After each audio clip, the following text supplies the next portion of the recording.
Hello everyone and welcome back to SRP stories, जहां मैं आपके साथ हुए क्रीपी इंसिडेंट सुनाता हूं। सो अगर आपको भी अपनी स्टोरीज मेरे चैनल पर शेयर करनी है तो मैंने डिस्क्रिप्शन में एक मेल आईडी दी है जहां आप अपनी स्टोरीज सबमिट कर सकते हैं। And please follow this format for submitting your story. But without wasting any more time, let's start today's video.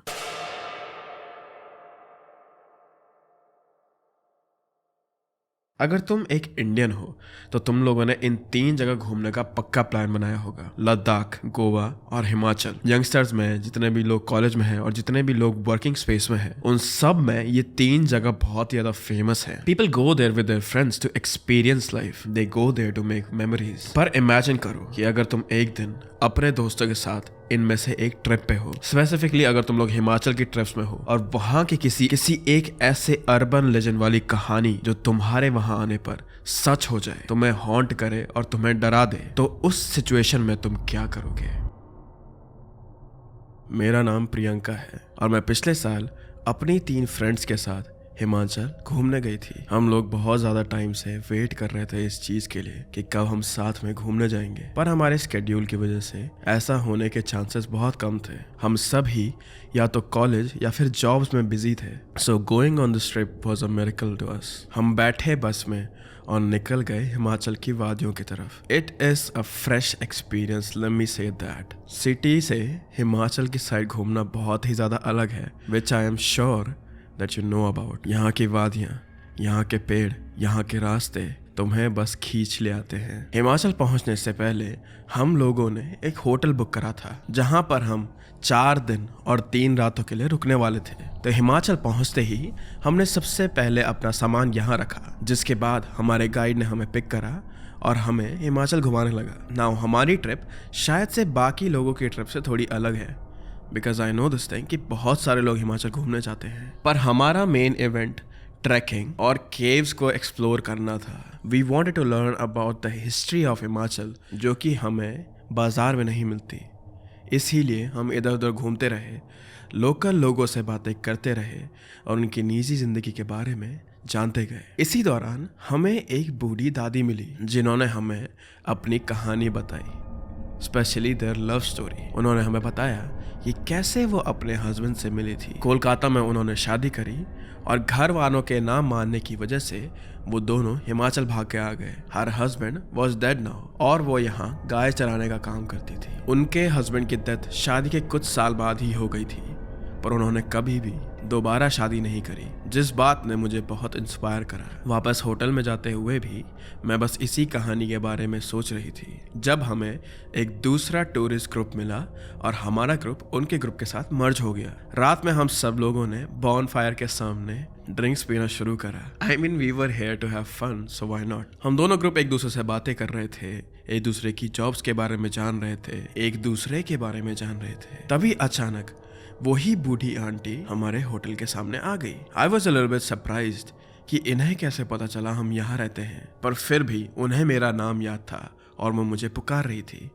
So I invited her in. She told me कि उन्होंने कुछ खाया नहीं था उस समय। सो I offered her some food और हम लोग अब इन आंटी से और बातें करने लगे। मैंने उनके हस्बैंड के बारे में पूछा, उनके कोलकाता में जो घर था उसके बारे में पूछा, and she was also asking हर कि हम लोग क्या करते हैं। वो बहुत ही ज़्यादा सरप्राइज थी कि सिटी में हम लोग कितने पैसे कमाते हैं और कैसी कैसी जॉब्स करते हैं। खाना खाने के बाद, क्योंकि बाहर ठंड थी, तो ये दादी माँ हमारे कमरे में आई और हमें एक कहानी सुनाने लगी। उन्होंने हमें बताया कि हिमाचल के स्पेसिफिकली इस एरिया में एक अर्बन लेजेंड है। उन्होंने कहा कि यहाँ एक डायन रहती है जो कि पेड़ों पर रहती है। वो जब भी किसी भी एक ऐसे आदमी को देखती है जिसका मन साफ ना हो या फिर उसने जिंदगी में कोई बहुत बड़ा पाप करा हो, तो वो रात में आकर उसका दरवाजा खटखटाती है, बहुत प्यार से उसका नाम बुलाती है। और ये खोटी आदमी जब इस डायन की आवाज सुनता है तो उनकी आवाज सुनकर वो बहक जाता है, और अगर उस आदमी ने दरवाजा खोला तो ये डायन उसकी गर्दन मोड़कर उसे मार देती है और उसका सारा सामान अपने साथ ले जाती है। ये कहानी वैसे सुनने में डरावनी तो लगती है और ऐसे कई सारे अर्बन लेजेंड्स मैंने अपनी पुरानी ट्रिप्स पे सुने थे, पर जिस वे में वो हमें ये कहानी बता रही थी उससे मुझे बहुत हंसी आई और हमने इस कहानी को बस हंसी मजाक में लिया। रात में हम दादी को दुकान के पास छोड़कर वापस कमरे में आए और बहुत थके हारे होने की वजह से जल्दी सो गए। लेकिन रात में जब हम सोए तो हमें कुछ अजीब सा महसूस हुआ। इट वॉज अराउंड 2 AM और अचानक किसी ने हमारी खिड़की खटखटाई। पहले तो मैं नहीं उठी, मेरी दोस्त उठी थी, पर जब उसे बहुत डर लग गया था और कोई भी कुछ आवाज नहीं दे रहा था तो उसने मुझे उठाया। हमारी तीसरी दोस्त इसी होटल के दूसरे कमरे में सो रही थी और जब उसने भी ये खटखटाने की आवाज सुनी तो वो हमारे कमरे में आ गई। वो भी डरी हुई थी, हम दोनों भी डरे हुए थे और हमें पता नहीं था कि क्या करना है। हमने होटल के स्टाफ को कॉल करा और उनसे कहा कि हमारी खिड़की पर कोई खटखटा रहा है। होटल स्टाफ ने हमें अश्योर करा कि वो उनका गार्ड हमारे कमरे में भेज रहे हैं और हमसे कहा कि आप अपने कमरे को बंद करके कहीं भी ना जाएं। तभी टू आवर लक वहां लाइट चली गई। मैं बेड से नीचे उतरी और स्विच पे हाथ फेरने लगी। तभी मैंने देखा कि कोई खिड़की के पास खड़ा है। हमें अजीब सा महसूस होने लगा। इवन दो खिड़की मुझसे दूर थी, मुझे फिर भी ऐसा महसूस हो रहा था कि कोई मेरे पास खड़ा है। मैंने हिम्मत करके खिड़की के पास जाना सही समझा और धीरे धीरे एक एक कदम लेकर मैं खिड़की के पास जाती रही। मैंने चिल्लाकर पूछा, कौन है वहां पर, अपना नाम बताओ। पर यह शैडो जैसी फिगर मूव ही नहीं हो रही थी। मैंने धीरे से अपना हाथ खिड़की की तरफ बढ़ाया और जैसे ही मैं खिड़की को छूने वाली थी होटल के गार्ड ने बाहर से आवाज लगाई, मैम क्या आप सभी ठीक हैं? हम तीनों ही भागकर दरवाजे के पास गए और हमने दरवाजा खोला। मेरी दोस्त तो थोड़ा रोने लगी थी। उस गार्ड ने हमें अश्योर करा कि हम सभी ठीक हैं और तब उसने हमें इस भूत की सच्चाई बताई। जैसा कि मैंने आपसे कहा था कि मेरी दोस्त दूसरे कमरे में सो रही थी और हमारे सारे बैग्स वहीं थे। तो जब रात में उसे डर लगा और वो हमारे पास आई तो कोई उसके कमरे में चोरी करने आया था। एंड टू आवर सरप्राइज ये और कोई नहीं बल्कि वो दादी माँ ही थी। अपेरेंटली वो टूरिस्ट को ऐसी कहानियां बताती जिनसे वो डर जाते थे और रात में जब वो उन्हें डराती तो वो सब लोग दुबक कर एक कमरे में सो जाते और फिर पूरी रात में वो सबका सामान लेकर भाग जाती थी। वो हमसे माफी मांगने लगी, हमारे पैर पड़ने लगी, कहने लगी कि मेरे पास खाने के लिए कुछ नहीं है और ये ही एक जरिया है मेरे जिंदा रहने का। मुझे उस पर तरस तो आ रही थी पर मैंने इन सारी चीजों को हैंडल करने के लिए होटल के स्टाफ पर छोड़ दिया। पर उस दिन मैंने एक चीज सीखी, चाहे वो इंसान दिखने में कैसा भी क्यों ना हो, हमें किसी की बातों पर भी अंधा विश्वास नहीं करना चाहिए और हमें हमेशा अपने आप को सुरक्षित रखना चाहिए। ये जो सेकंड कहानी है ये मेरी ही है, ये मेरे साथ हुआ है और ये हमारी फैमिली के साथ हुआ है। मैं इस कहानी को बचपन से सुनता आ रहा हूँ और बचपन से लेके अभी तक ये कहानी मुझे बहुत बार सुनाई गई है, इतने बार कि ये कहानी अब ना थोड़ी सी इवॉल्व हो गई है। तुम्हारे साथ भी हुआ होगा ये चीज, अगर तुम्हारे माँ बाप तुम्हें कोई कहानी सुनाते हैं तो वो धीरे धीरे बन के कुछ और ही बन जाती है इतने सालों में। तो सेम थिंग इस कहानी के साथ भी हुआ है। इतने सालों में ये काफी चेंज हो गई है लेकिन जो इसका कोर है, इसका जो कोर है वो बचपन से लेके आज तक सेम ही रहा है। Just to be transparent with you guys, I am gonna change few things in the story. मैं नहीं चाहता कि मेरे घर वालों का नाम लीक हो जाए या फिर वो कहाँ रहते हैं ऐसी चीजें लीक हो जाए। सो मैं इस कहानी में कुछ चेंजेस डालूंगा। Hopefully you guys don't mind that thing, but let's start. हमारा गांव उत्तराखंड में है। देव भूमि बोलते हैं उत्तराखंड को cause it is really beautiful here। बहुत सारे देव स्थल है यहाँ और ज्यादातर लोग यहाँ देवताओं की पूजा करते हैं। ज्यादातर लोग यहाँ भगवान में मानते हैं और सेम चीज हमारे गांव के लोगों के साथ भी है। हमारे गांव में काफी सारे लोग देवताओं की पूजा करते हैं, सिर्फ हमारी जनरेशन से नहीं या फिर सिर्फ मेरे पापा की जनरेशन से नहीं, कई सारी पीढ़ियों से ये प्रथा, ये पूजाएं चलती हुई आ रही है जिन्हें अब हम भी फॉलो करते हैं। और इनमें से एक पूजा इस कहानी में एक फीमेल की भी है। सो ये स्टोरी समझने के लिए हमें थोड़ा साल पहले जाना पड़ेगा, मेरे पापा के पापा के पापा के टाइम पर। सो मेरे परदादा जी के टाइम पर। जब मेरे परदादा जी जिंदा थे तो हमारे गांव में 2 फैमिलीज थी। पहली फैमिली का नाम हम रख देते हैं सिंह और दूसरी फैमिली का नाम हम रख देते हैं बिष्ट। तो जो ये सिंह और बिष्ट फैमिली थी ये पहाड़ पर रहती थी। ऑब्वियसली ये पहाड़ हमारा गाँव था। तो इस पहाड़ में ये लोग ऐसे रहते थे कि एक साइड पर सिंह फैमिली रहती है और पहाड़ के दूसरे साइड पर बिष्ट फैमिली, और ये दोनों ही फैमिली कामनी काफी आराम से रहते थे। गांव में क्या होता है ना, गांव वाले they don't need anything from city. बाजार से उन्हें कोई सामान नहीं चाहिए होता है चीनी को छोड़कर। बाकी अपना खाने का सामान, अपने रहने के लिए घर वगैरह भी वो सब कुछ खुद ही बना लेते हैं। हमारे गांव में कई सारे घर दाल से बने हुए हैं and they are so strong कि जो ये पत्थर सीमेंट वाले घर है they will fail in front of those houses. तो ये कहानी शुरू होती है इन दो परिवारों में से। मेरे परदादाजी के एक फ्रेंड इस सिंह फैमिली में से थे। मेरे परदादाजी और उनके ये फ्रेंड इतने घने दोस्त थे, इतने क्लोज फ्रेंड्स थे कि वो दोनों बिल्कुल भाई जैसे रहते थे। वो बचपन से साथ खेलते, बचपन से साथ में बड़े हुए थे। So as they grew older they never felt this thing कि ओ हम दोनों सेम फैमिली से नहीं हैं। उन्हें ये चीज पता थी कि हम लोग सेम फैमिली से नहीं है, फिर भी उन्हें कभी फीलिंग नहीं आती थी। तो जैसे जैसे मेरे परदादाजी बड़े होते गए, उन्होंने सोचा कि क्यों ना हम इस दोस्ती को रिश्तेदारियों में बदल दें, क्यों ना हम इस गाँव में सिंह फैमिली की बेटी का रिश्ता एक बेस्ट फैमिली के लड़के से कर दें। दिस विल मीन कि ये पहली बार होता है ऐसा कि दो सरनेम एक साथ एक ही परिवार में होते हैं। एक्चुअली मुझे तुम्हें ये चीज बताना बहुत जरूरी है कि ये फैमिलीज बहुत सालों से चलती हुई आ रही थी और इतने सालों में इनके बीच में कभी भी लड़ाई नहीं हुई थी। वो एक दूसरे की मदद करते थे खेती बाड़ी में, कभी हल चलाने में, कभी घास काटने में, कभी पेड़ काटने में, बहुत सारी चीजों में। तो इतने सारे सालों से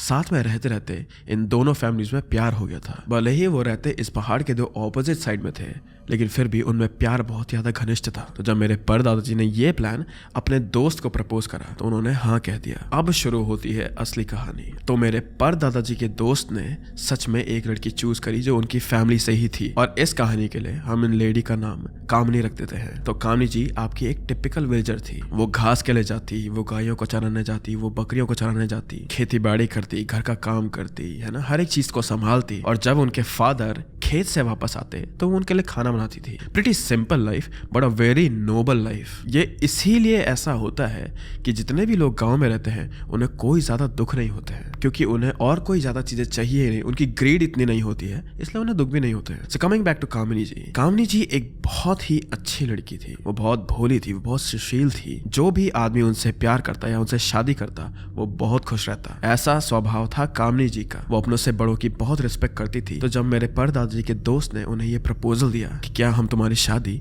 बेस्ट परिवार के एक लड़के से करा दें, तो उन्हें ये सिचुएशन समझ आई और उन्होंने इस चीज के लिए हाँ बोल दिया। और पहले क्या होता था ना कि लड़का लड़की एकदम से मिलते नहीं थे। जैसे अभी भी अरेंज मैरिज में होता है ना कि लड़का लड़की एक बार मिलके बात कर लेते हैं और फिर शायद बीच में ना भी मिले, लेकिन एक बार वो जरूर मिलते हैं। पर पहले ऐसा नहीं होता था। पहले सीधा शादी के दिन ही मिलते थे दोनों लड़का लड़की। तो कामनी जी ने हाँ तो बोल दिया था, लेकिन उन्हें इस लड़के के बारे में ज्यादा कुछ नहीं पता था। तो जैसे ही शादी की बात शुरू हुई उन्होंने धीरे धीरे सुनना शुरू करा कि ये लड़का तो यहीं का है, यहीं बड़ा हुआ है, फौजी है और बहुत मेहनत करता है। तो फौजी वाला स्टेटस तो अभी भी बहुत चलता है यहाँ। अगर तुम लोग उत्तराखंड से हो तो तुम लोगों ने देखा होगा ये चीज, आर्मी ब्रैट लिखते हैं लोग। बहुत सारी लड़कियां अपने इंस्टाग्राम बायो में लिखती है army brat. So that's where it comes from. हमारे यहाँ सोल्जर्स को, जितने भी लोग आर्मी में हैं, उन्हें बहुत ही ज्यादा रिस्पेक्ट दी जाती है। So the same thing happened with Kamini ji also. तो उन्होंने इस लड़के के बारे में सुनना शुरू करा कि कैसे वो रिस्पेक्टफुल है, कैसे वो आर्मी में बहुत ज्यादा ध्यान देता है ना, कैसे वो खेती बाड़ी में भी अच्छा है क्योंकि वो यहीं पला बड़ा हुआ था। तो धीरे धीरे क्या हुआ ना कि कामनी जी के अंदर भी वो स्पार्क आना शुरू हो गया, even though they never met this guy. और इस लड़के को भी कामनी के बारे में सुनकर, इस लड़के को भी कामनी जी के बारे में सुनकर, ठीक है, थोड़ा सा स्पार्क उनके अंदर भी आ गया। सो ऐसा बिल्कुल भी नहीं था कि ये शादी फोर्सफुली हो रही थी। अब मेरे परदादाजी को तो कामनी जी पहले से पसंद ही थी। उन्हें तो पता ही था वो कैसी है, उनके लिए तो वो एक बेटी जैसी थी। तो सभी लोग दोनों परिवार से बहुत ही ज्यादा खुश थे इस रिश्ते को लेकर। नाउ मूविंग फॉरवर्ड, क्या हुआ कि एक दिन कामनी जी घास को गई। घास में भी वो स्पेसिफिकली पुराली लेने गई थी एक दिन। जिन लोगों को नहीं पता है कि पुराली क्या होता है, तो ये क्या होता है ना, धान होता है। एक चीज को तुम पुराली नहीं बोल सकते, बहुत सारी घासें होती है इसमें। और इसको क्या करा जाता है, बांध के एक बहुत ज्यादा हाई पेड़ के ऊपर इसे बांध दिया जाता है कि जब वो सूख जाए और इस घास का कलर पीला हो जाए तब इस घास को हम गायों को दे देते हैं। It is very good for cows. और कहते हैं कि जो पुराली खाने के बाद गाय का दूध आता है उससे ज्यादा अच्छा दूध, उससे ज्यादा पौष्टिक और अच्छा दूध कहीं नहीं मिल सकता। सो कमिंग बैक टू कामनी जी, कामनी जी घास को गई। पुराली लेने वो लोग इस पहाड़ के चोटी पर गए। अब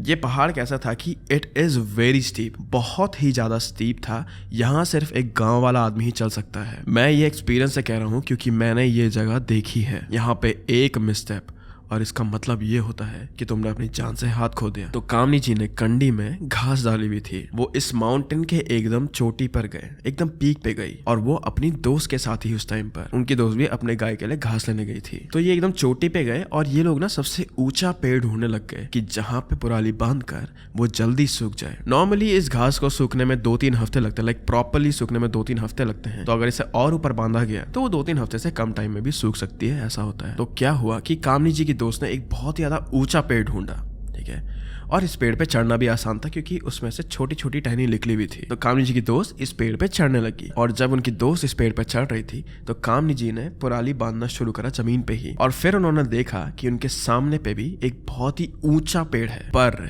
इस पेड़ पे चढ़ना मुश्किल था क्योंकि थोड़े दिन पहले यहाँ बारिश हुई थी, और बारिश की वजह से ये पेड़ फिसलन भरा था। तो अब कामनी जी क्या करने लगी कि वो इस पेड़ पे चढ़ने लगी। उनके कंधे पे पुराली थी और वो इस पेड़ पे चढ़ रही थी। तो गाँव की औरतें कैसी होती है ना, दे आर वेरी स्ट्रॉन्ग। हम जैसे तो 3-4 लौंडों को वो ऐसे ही पटक देंगी।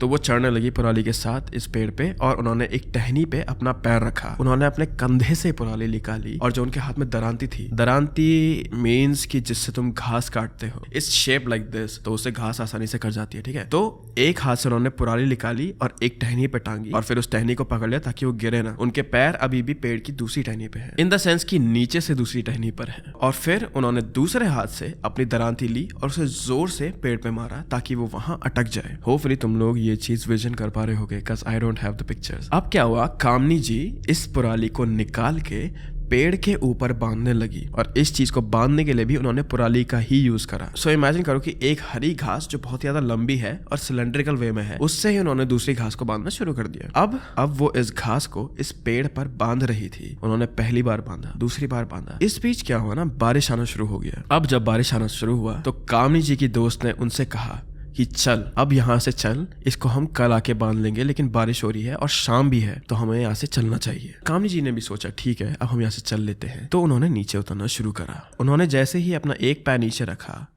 तभी उन्होंने देखा कि उनकी दरांती ऊपर ही है। नाउ इमेजिन कि एक हाथ एक डंडी पर, एक पैर एक डंडी पर, और दूसरा पैर नीचे है। उनकी बॉडी बैलेंस में नहीं थी। तो उन्होंने क्या करा, इस इम्बैलेंस स्टेट में भी उन्होंने अपने दूसरे हाथ से दरांती को पकड़ने की कोशिश करी, और वो उसे निकालने की कोशिश करी थी, लेकिन वो निकल नहीं रही थी। ना जो ये वाला पार्ट है, ये बहुत चेंज हुआ है। जब भी मैंने अपने पापा से कहानी सुनी है, दादा से कहानी सुनी है, बहुत ज्यादा चेंज होता है। मेरे चाचा चूचा लोगों ने तो मुझे बहुत ही अलग वे में सुनाया था ये, पर जितना भी मैं समराइज कर सकता हूँ मैं तुम्हें वो बता रहा हूँ। तो क्या हुआ कि जब वो इस दरांती को निकाल रही थी, उन्होंने झटका मारना शुरू करा। एंड रिमेंबर दिस थिंग कि अब यहाँ बूंदे पड़नी शुरू हो गई थी। सो जो पेड़ में नमी थी वो वापस आ गई थी। तो वो इस दरांती को अपने हाथ से झटका मार रही हैं। It was not happening. उन्होंने डेयर में दूसरा हाथ इस टहनी पर रखा जो मेन ब्रांच थी, और अब वो इस वाले हाथ से भी फोर्स लगा रही है पेड़ के अगेंस्ट, और अपने हाथ से तो वो दरांती को निकाल ही रही है। और इस स्ट्रेंथ की वजह से उनसे दरांती तो निकल गई, लेकिन उनका बैलेंस भी हट गया, और बैलेंस हटने की वजह से वो दरांती के साथ पेड़ से सीधा नीचे गिर गई। And I hope you remember this thing कि मैंने तुम्हें बताया था ये पहाड़ बहुत स्टीप है। I wish I had images, क्योंकि तुम लोग इमेजिन नहीं करोगे, लेकिन एक गांव के पहाड़ बहुत ही ज्यादा स्टीप थे सच में। तो अनफॉर्चुनेटली जब वो नीचे गिरी तो वो बस नीचे गिरती ही गई, और फिर वो एक पॉइंट पर जाकर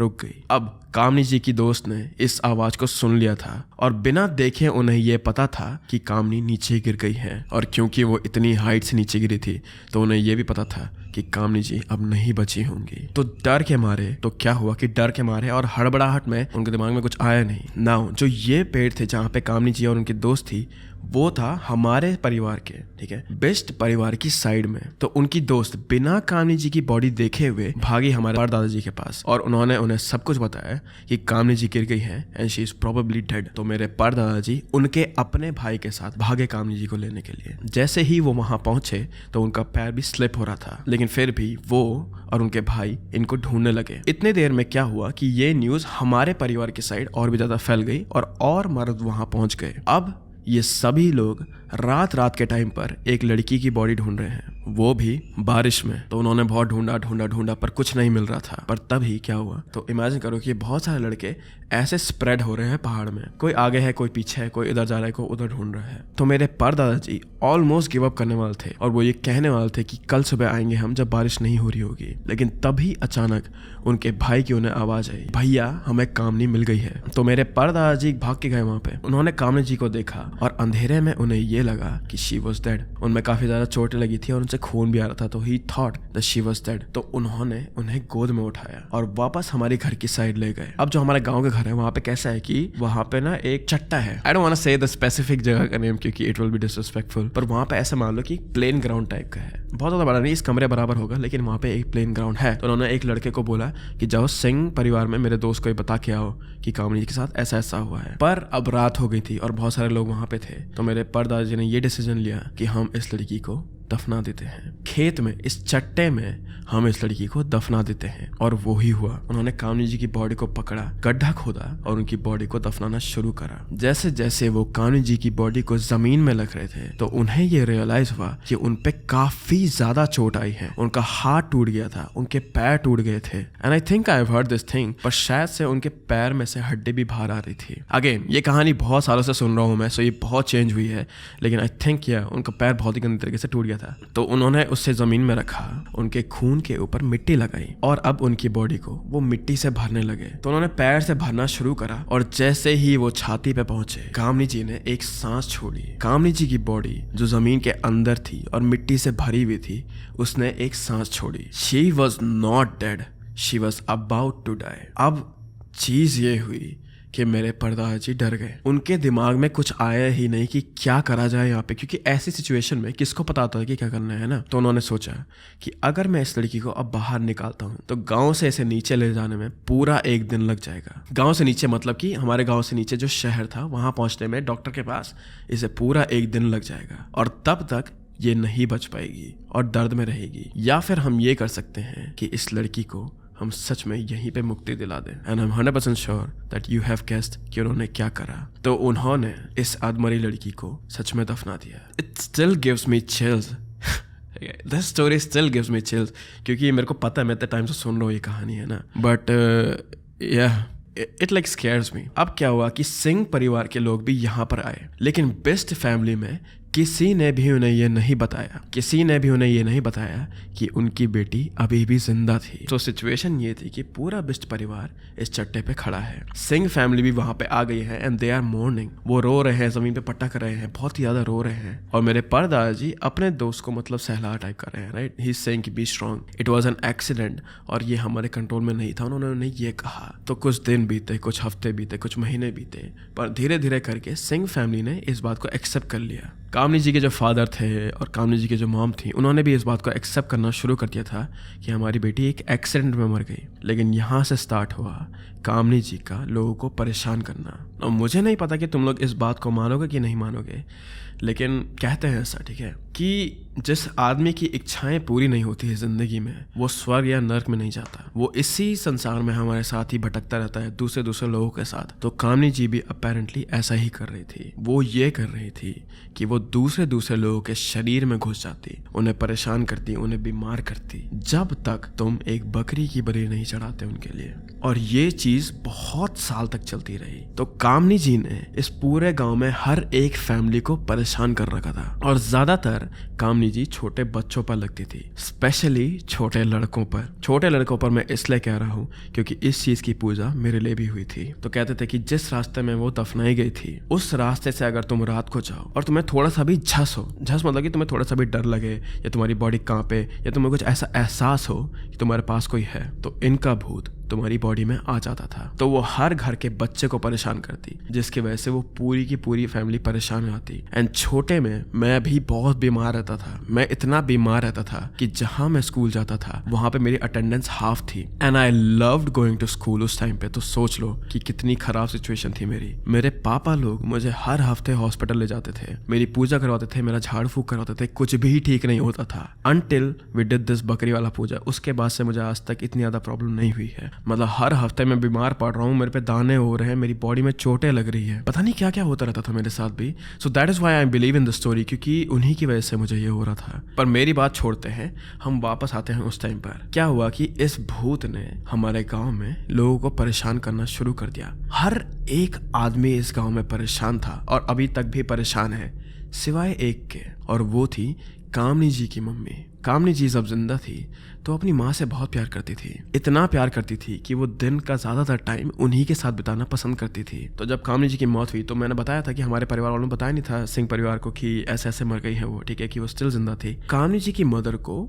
ये सपना आया कि उनकी बेटी उनके घर के बाहर पे ही है और उन्हें बुला रही हैं, और ये सपने कामनी जी की मॉम को बहुत बार आने शुरू हो गए। अब ये हो रहा था कि रियलिटी और सपने के बीच में कामनी जी की मॉम को डिफरेंशिएट कर पाना बहुत ज़्यादा मुश्किल हो रहा था। तो वो ये एक्सेप्ट कर रही थी कि उनकी बेटी मर गई है, लेकिन इस पॉइंट पर जब उन्हें सपना आना शुरू हुआ, उनका ये डिल्यूजन वापस होना शुरू हो गया था। मीनिंग कि उन्हें ये लगने लगा था कि उनकी बेटी जिंदा है। अब गांव में जो घर होते हैं, उनके जो किचन होते हैं ना, वो पूरे मिट्टी के बने होते हैं, और उनमें गैस सिलेंडर में नहीं, उनमें लकड़ी में आग जलाई जाती है और फिर मतलब पतीले में खाना बनाया जाता है, ठीक है। तो रोटी कैसे पकाई जाती है, वहाँ तवे में रखते हैं और फिर चिमटे से निकाल के या हाथ से निकाल के उसे आग में ही घुसा देते हैं सीधा, ठीक है, लकड़ी के ऊपर सेका जाता है रोटी को। तो एक दिन क्या हुआ, जब कामनी जी की मम्मी रोटी बना रही थी तो उनके परिवार वाले भी वहीं पे बैठे थे, क्योंकि गांव में सब गरम गरम खाना खाते हैं। तो वो रोटी बनाते बनाते रुक गई, उनका हाथ वही है और वो रुक गई, और उन्होंने कहा कि कोई मुझे बुला रहा है। The way she described it to her family was कि उनके किचन के दरवाजे के पास में एक छोटा बच्चा बैठा है। ये बच्चा बार बार बोल रहा है, माँ माँ मुझे भूख लगी है। और फिर जब कामनी जी की मम्मी ने कहा कि हाँ मैं तुम्हें खाना दे रही हूँ, एक सेकंड, तो उन्होंने ये रोटी निकाली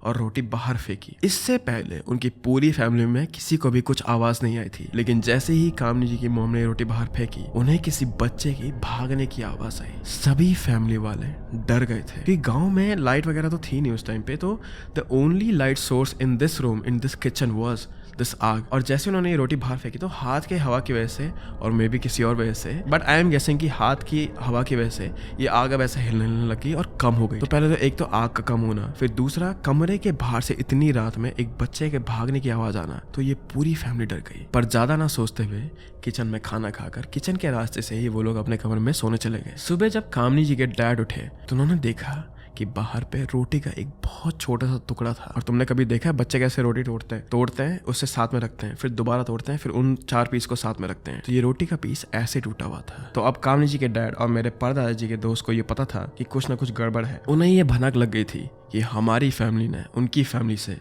कुछ ना कुछ तो छिपाया है। तो वो गए मेरे दादाजी के पास पूछने की क्या हुआ था, सच सच बताओ मुझे। तो मेरे परदादाजी ने उन्हें सब कुछ सच बताया and he just started crying. उन्होंने मेरे परदादाजी को ब्लेम नहीं करा, बिकॉज ही न्यू कि what he did was right. हमारे गांव में ऊपर चढ़ने के लिए, पहले जब मैं छोटा था तो ऊपर चढ़ने के लिए 6 घंटे लगते थे, और मैं ये तब की बात कर रहा हूँ जब हमारे पास कार थी, ठीक है। तो कार नीचे लगती थी। सो इमेजिन दिस थिंग कि गांव से पहले तो नीचे उतरना, और नीचे उतर के सिटी में जाने में कितना टाइम लगता। She would not have survived. So his friend did not blame him, but he new this thing कि अगर वो वहां होते तो वो उन्हें बचाने की जरूरत पक्का करते। बट स्टिल कामनी जी के डैड ने पूजा करी, बहुत सारी अर्चना करी बहुत सालों तक, बट ये ठीक नहीं हुआ। अभी भी हमारे गांव में ये माना जाता है कि उस रास्ते पे से तो तुम पहली बात तो मत ही जाओ, पर अगर तुम वहां से जाते हो तो चुपचाप बिना इधर उधर सुने जाओ, क्योंकि अगर तुम्हें पीछे से आवाज आई और तुम मुड़ गए तो अपने फ्यूचर के जिम्मेदार तुम खुद हो गए। Story ends here.